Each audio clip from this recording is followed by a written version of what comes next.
Well, how y'all are this afternoon? It's your buddy George Jones over at the Alberga Gun Range that has just recently been bush hogged. I feel so happy about that. This place is starting to look like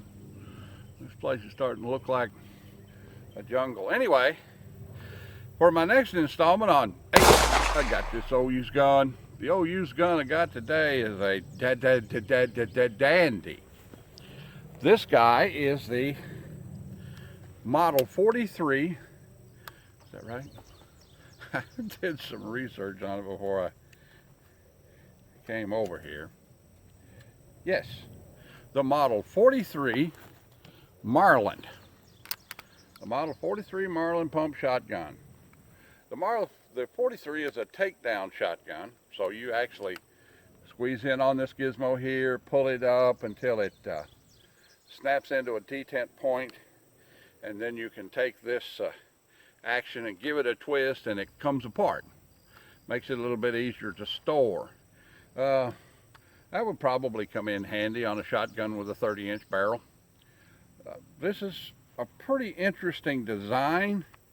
The controls of the gun are the bolt release is here on top of the tang, like this. So the bolt comes back. The elevator drops down out of the bottom of it like a 97. The bolt actually makes the transition down like this inside of there. The lockup is pretty interesting. I had this gun apart last night, and the elevator mechanism, the carrier, is a piece of milled steel, and it actually constitutes lockup on the lower end of the bolt. And then the top of the bolt has a cam that locks up into the top of the receiver like most pump shotguns do. Very unique gun. They manufactured this gun from 1922 to 1930. So they only manufactured it for 6 years. The initial patent on this gun is in 1896. So I don't know why they go out and patent a gun in 1896 and wait almost 30 years before they went out and started making it. But that's the way they did it. The overall condition of this gun is about, about 30%. It's got a lot of blue patina on it, a lot of blue wear on it. A lot of the bluing on it has gone to a slate gray patina. It looks like the stock has been replaced, and the forearm is way too new to be on a gun this age. So I think the wood's been replaced at some point.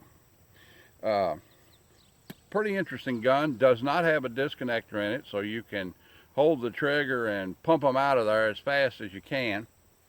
I shot this gun once a minute ago, and I think it's fairly full choke.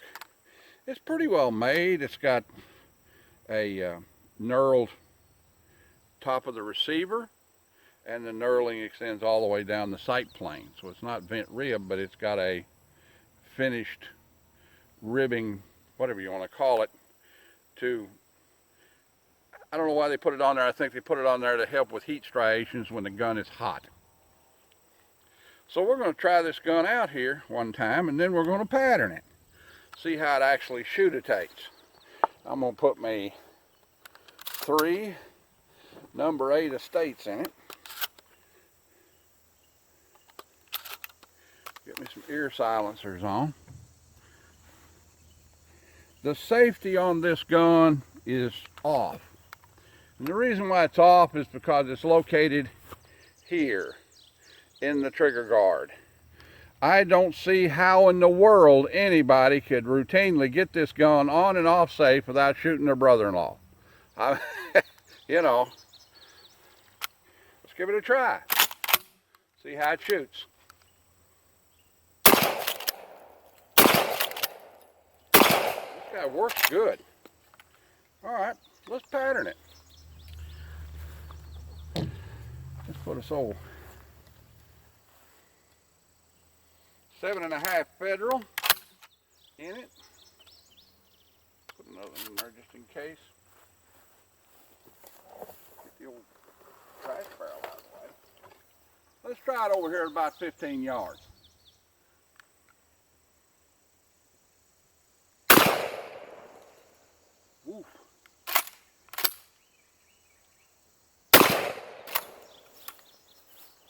This old guy's got a little bit of recoil in it, but pretty cool gun. All right, let's walk down here. See what it actually pat-a-tatterned like.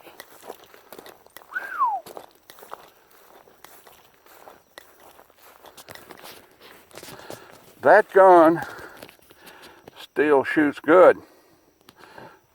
I mean, look at it. There's the whole pattern at 15 yards, right in there.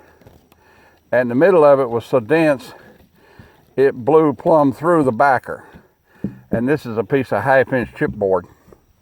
You know, I was aiming here. I have my bead here, but that is a really awesome tight pattern. You know, that gun right there wouldn't be any slouch at all in a dove field. No slouch at all. Good shooter. Got a little recoil on it.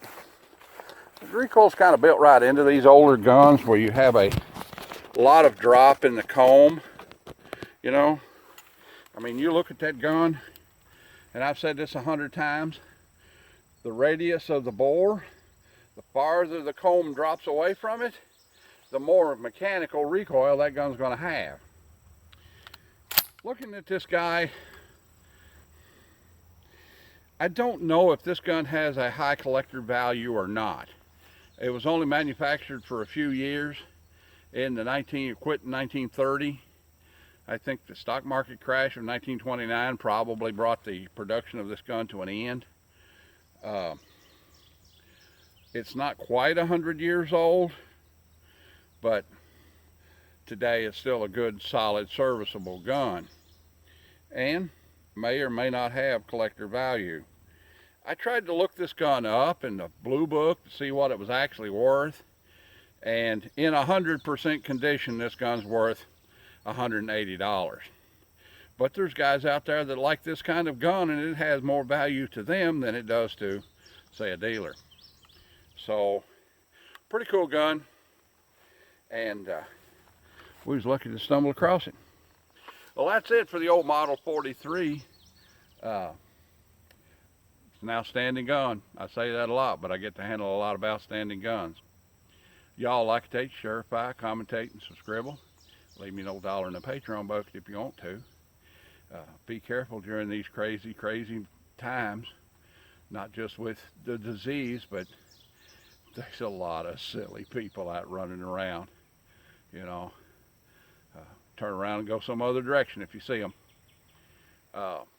Join the NRA and have a blessed 2A day, and God bless you all. We'll see you now. Turn that thing off right there.